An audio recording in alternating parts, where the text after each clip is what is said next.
주님의 은총과 평화가 예배 자리에 나온 우리 모두 위에 함께하기를 빕니다. 명절이 되니까 반가운 얼굴들이 이렇게 모여서 함께 예배드리니 더욱 좋습니다.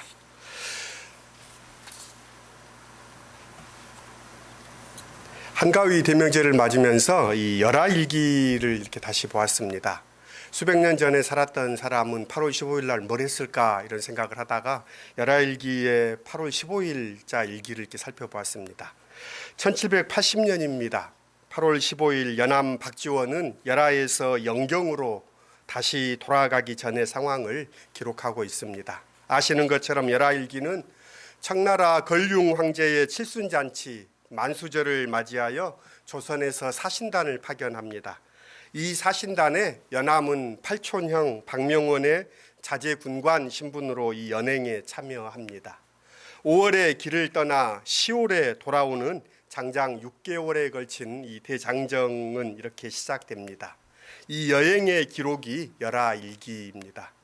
열하일기에는 매일매일의 날씨, 그리고 자신의 이동 거리, 그리고 자신이 받았던 강한 인상들을 남기는 사건이나 어떤 장소 앞에 글들을 적어두고 있습니다.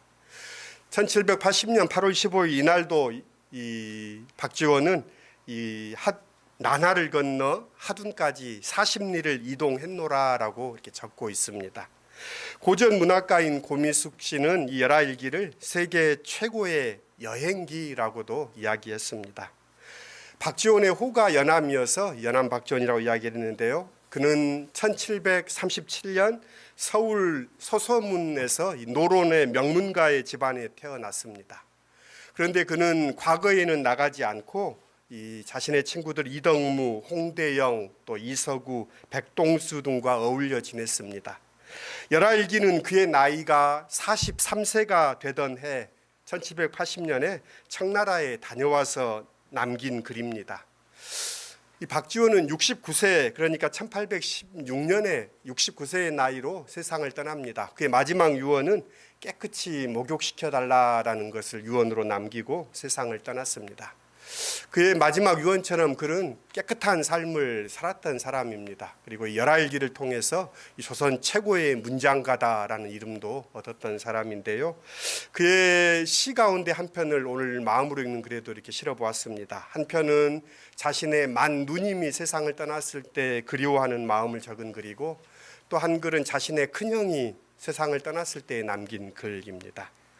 시에서 그는 이렇게 이야기합니다. 우리 형님 낮과 수염 누구를 닮았던고, 아버님 그리울 적 우리 형님 보았는데 이제 형님 생각나면 어둠에서 배울런가, 스스로 의관하고 시내에 나가 비춰보네.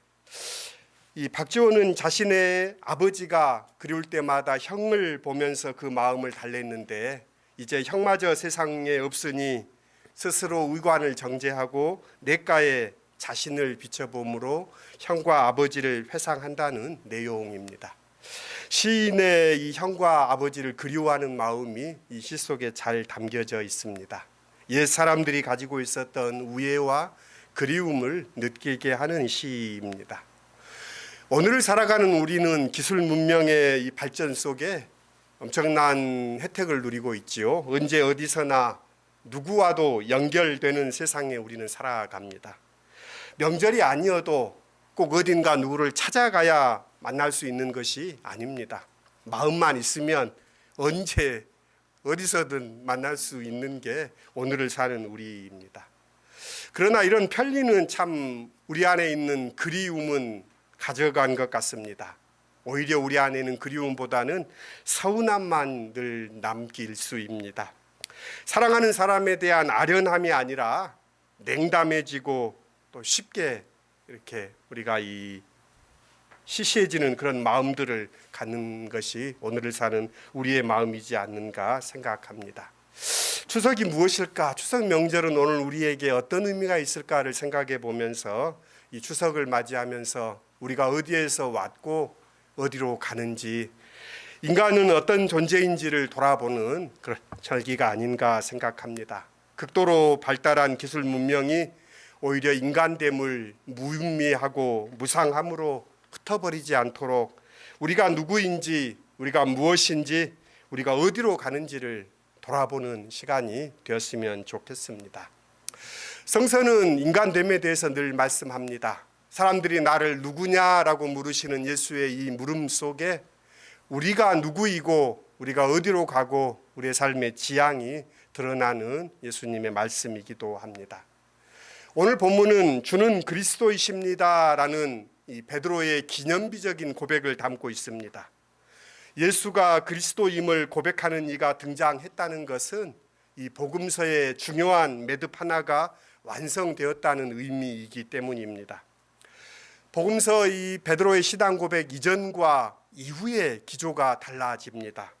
지금까지는 예수께서 행하신 모든 능력과 말씀은 자신이 그리스도임을 알게 하시려는 것이었다면 이 빌립보 가이사라에서 베드로의 고백을 통해 그 목적이 완성되었음을 밝혀집니다. 이제 예수의 가르침은 비로소 새로운 차원에 접어듭니다. 예수는 그리스도이시다라는 가르침을 넘어서는 새로운 가르침의 주제는 그리스도이신 예수께서 무엇을 하실 것이냐라는 것입니다. 예수께서는 자신이 받을 고난과 죽음 그리고 이제 부활에 대해서 말씀하기 시작하십니다. 고백에 이어지는 순환의 예고가 오늘 있는 본문입니다.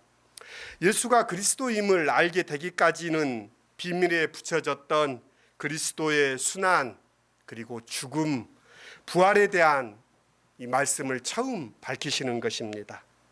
그리스도의 순환 예고는 듣는 제자들을 여지없이 그들을 충격으로 몰아넣습니다. 순환을 예고하시는 예수의 말씀에 대한 제자들의 반응은 거부입니다. 그리스도는 악한 적들과 싸워 승리하여 하나님의 나라를 세워야지 어떻게 그리스도가 패배하고 고난을 받고 배척을 당해 죽는단 말인가? 이것이 제자들 속에 피어오르는 의문이었고 예수의 말씀을 거부하게 되는 반응입니다. 그리스도가 부당하게 죽임을 당하고 후에 부활하는 길이 아니라 절대로 죽임을 당하지 않는 길을 가셔야 한다는 것이 제자들의 생각입니다.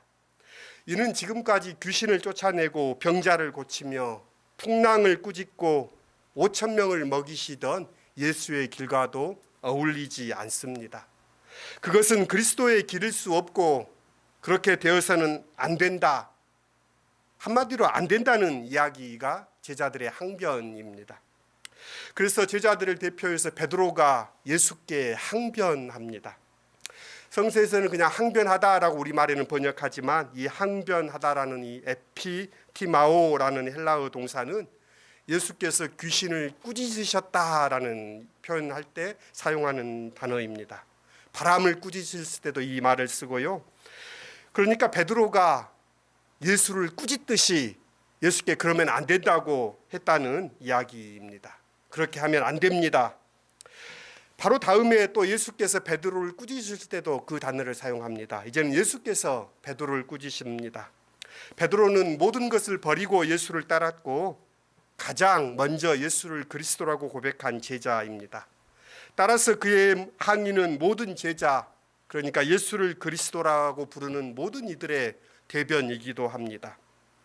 그리스도의 일을 이루는데 누군가의 희생이 있어야 한다면 그 희생은 그리스도가 당하실 것이 아니라 자신들이 받아야 할 것이라는 것입니다. 그리스도를 따르는 이들이 감당해야 하는 몫입니다. 모든 이들의 희망이 그리스도가 고난을 받고 죽는다는 것은 있을 수 없는 일입니다.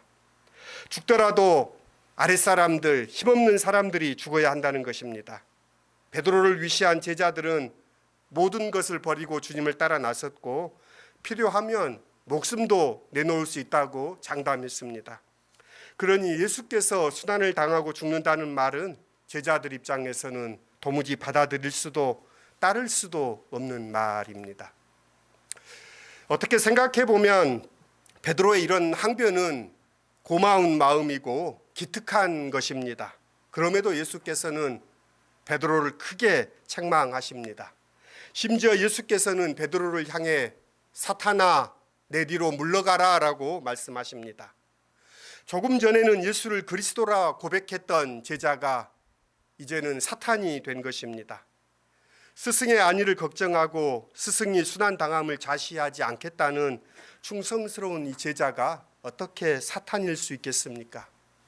실제로 베드로는 예수를 붙들러 온 이들에게 칼을 휘두르며 스승을 지키려 했던 제자였습니다. 그러나 이 순간이 베드로가 사탄이 된 순간입니다. 그 이유를 예수께서는 설명하십니다. 베드로가 다하려는 충성과 신이 그것은 하나님의 일이 아니고 사탄의 일이라는 것입니다. 하나님의 일은 말 그대로 하나님이 하신다는 것입니다. 같은 논리로 사람의 일은 사람이 결정하고 사람이 하는 일입니다. 예수께서는 고난과 죽음과 부활이라는 하나님의 일을 따라가십니다. 반면에 베드로는 되는 것과 안 되는 것을 자신이 판단하고 결정합니다. 그래서 사람의 일이라고 예수께서 말씀하십니다. 하나님의 일을 마치 공을 세우듯이 앞장서서 할 수 있는 일이 아닙니다. 하나님의 일은 어쩌면 마지 못해서 하는 일들입니다. 떨기나무에 임하신 여호와 하나님은 모세에게 내 백성을 구하라 하시며 그에게 애굽으로 가라 하십니다. 모세가 예 하고 간 것이 아닙니다. 그는 계속 거부합니다. 나는 입이 둔합니다. 나는 말을 잘 못합니다. 나는 늙었습니다. 이제 이미 힘이 없습니다. 항변했던 모세를 하나님은 강권하여 그를 보내신 것입니다. 이사야도 그렇고 에레미야도 그렇습니다. 어쩔 수 없어 떠밀리듯 그들은 복종했습니다. 왜냐하면 하나님의 일은 자기 희생의 길이기 때문입니다. 자기를 부인해야 하는 길이기 때문입니다. 예수께서도 다른 도리가 없기 때문에 십자가를 지셨습니다. 그리고 제자들에게 나를 따라오라라고 말씀하십니다. 이처럼 하나님의 일은 말씀에 이끌려 뒤따라가는 것이지 내가 앞장서서 이룰 수 있는 일이 아니라는 이야기입니다.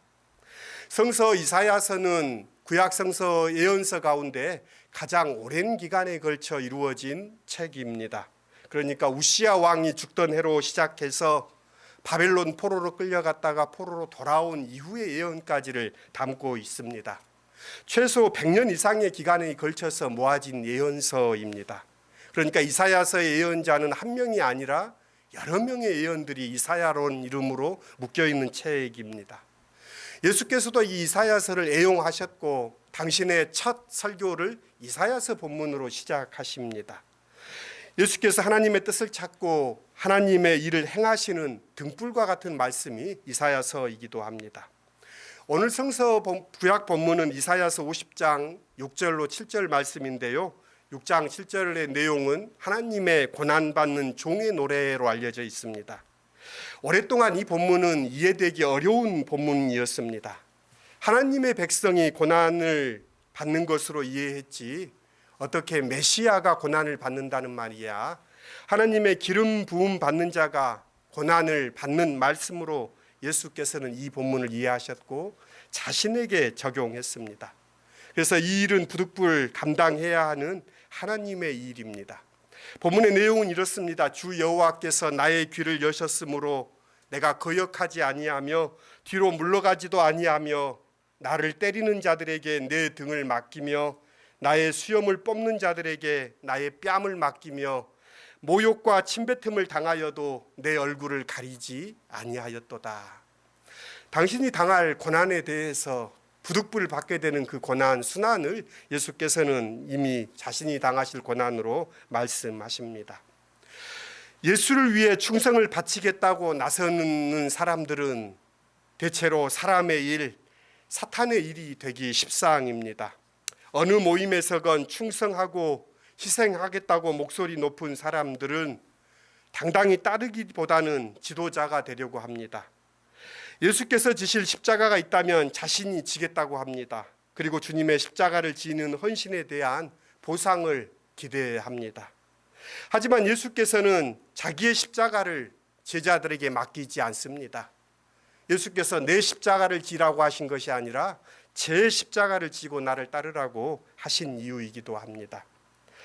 천하를 도모하려는 야망, 천하까지는 아니라도 큰 일을 도전하는 꿈을 갖는 이들은 어디에나 많습니다. 예수께서는 말씀하십니다. 원하는 대로 천하를 손에 쥐는 대업을 이루었다고 하자. 그런데 목숨을 잃게 된다면 무슨 소용이 있느냐라고 반문하십니다. 여기에서 목숨은 생물학적인 목숨이라기보다는 자기 자신 또는 내적 존재라는 의미를 우선적으로 지닙니다. 목적은 이루었지만 자기를 잃어버리고 처음 품었던 뜻을 잃어버린 경우가 허다합니다. 대개 천하를 갖게 된 사람은 더 이상 예전의 그가 아닙니다. 예전에 그 순수했던 사람은 사라져버리고 이기적이고 권력에 취한 한 인간만 남게 되는 것을 보게 됩니다. 교회도 큰 성공과 힘을 얻으면 신앙 공동체의 순전함을 상실하게 마련입니다. 이게 역사가 보여줬던 사실입니다. 창조절을 보내고 있는데요. 창조절과 가장 관련이 깊은 인물이 이 프란체스코입니다. 아시시의 성자로 알려져 있는 프란체스코인데요.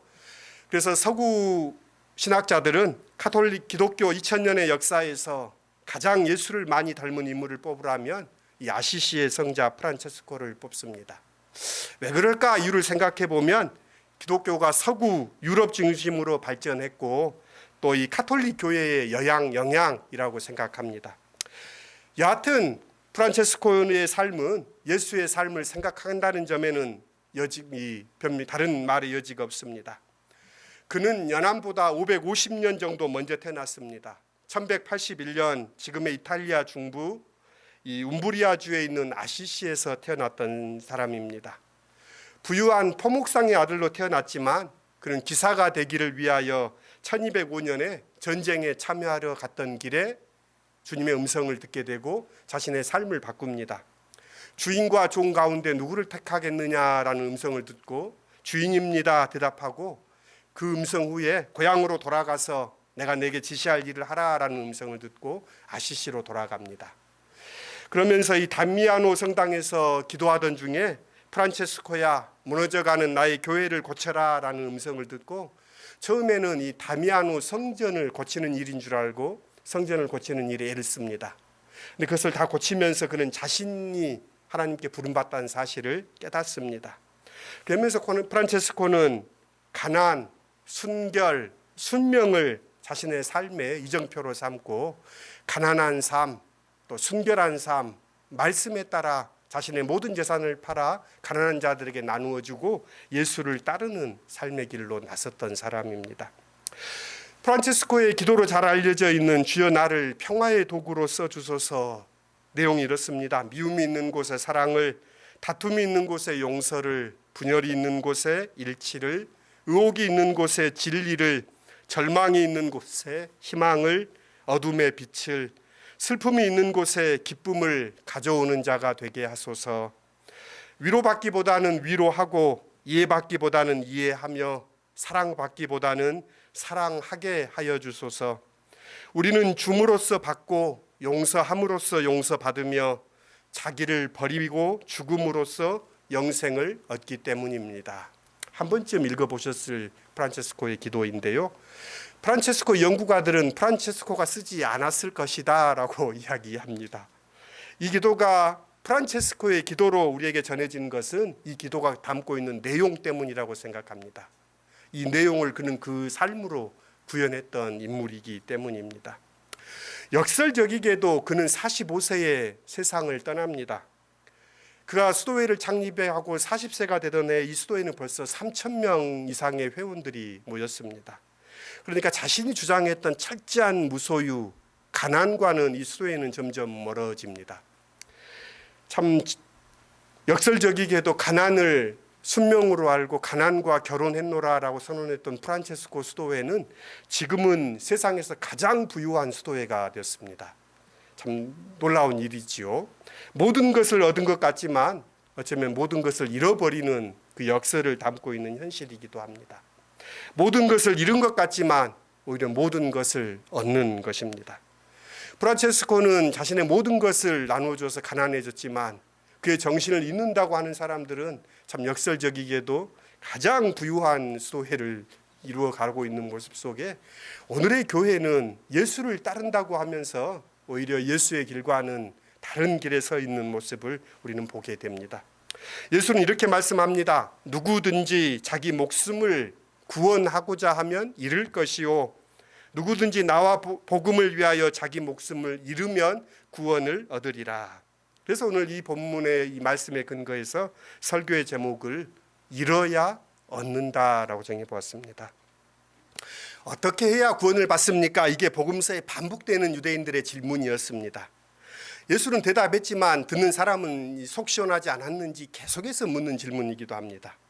무엇을 해야 구원받는 것이 아니라는 게 예수의 말씀입니다.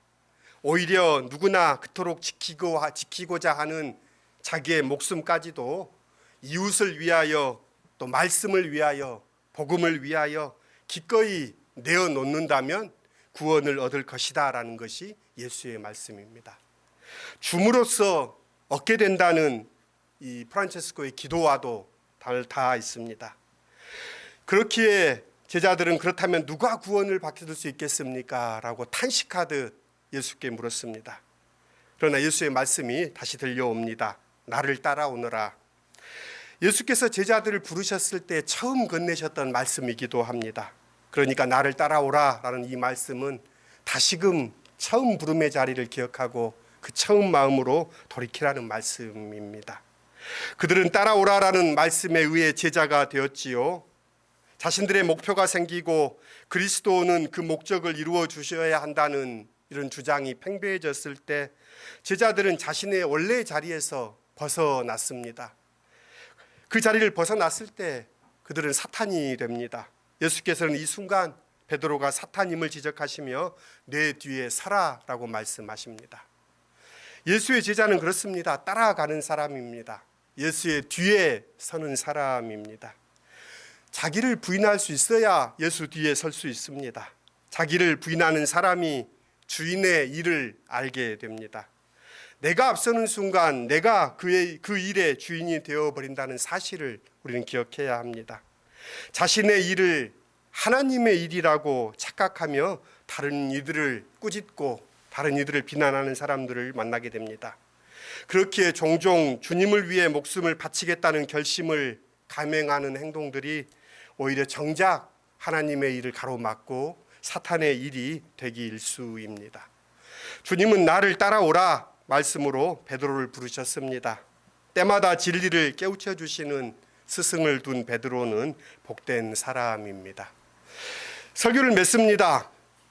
신앙 고백은 참 중요합니다. 하지만 신앙 고백으로 신앙이 완성되는 것은 아닙니다. 신앙의 삶은 그 고백에 걸맞는 삶으로 완성됩니다. 그래서 고백에 걸맞는 삶이 따라와야 합니다. 그래서 신앙은 고백을 삶으로 번역하는 과정이다라고 어떤 목사님은 말하기도 합니다. 추석 명절을 지나갑니다. 인간됨을 지키라는 말이기도 합니다. 고향을 찾아보고 어른들께 인사를 드린다는 것은 내가 어디에서 왔고 또 내가 어디로 갈지를 기억한다는 뜻일 것입니다. 정작 지켜야 할 것은 지키지 못하고 헛된 자존심을 지키려다 정작 중요한 것을 잃어버리고 살고 있는 것은 아닌가요? 다시금 예수의 말씀을 듣습니다. 나를 따라오너라. 우리를 불러주시는 주님을 따라가야 할 것입니다. 길이신 예수를 따라 걸어야 합니다. 길은 걷는 자의 것이라고 했습니다. 걸어가지 않고 그 길을 안다고 백날 말해봐야 무슨 소용이 있겠습니까? 길은 걷는 자에게 계속해서 열립니다. 가슴 뛰는 삶을 찾아 헤매는 삶이 아니라 가슴 아픈 이들과 함께 가는 삶을 사셨던 예수님, 행복을 찾아 나선 삶이 아니라 하나님의 뜻을 찾아 나섰던 예수는 행복한 사나이 예수 그리스도에게 라는 윤동주 시인의 시처럼 그 길을 걸어가셨습니다. 사랑을 구하려 이리저리 두리번거리는 것이 아니라 사랑으로 살다 보니 사랑이 찾아옵니다. 그 길을 걸으셨던 주님을 따라 살아가는 우리가 됐으면 좋겠습니다. 추석 명절입니다. 나를 따라오너라 부르셨던 주님의 그 첫 부르심 다시금 기억하며 주님의 길을 다시금 새 마음 새 길을 걷는 인간됨을 지키는 시온의 모든 지체들이 됐을 수 있기를 빕니다.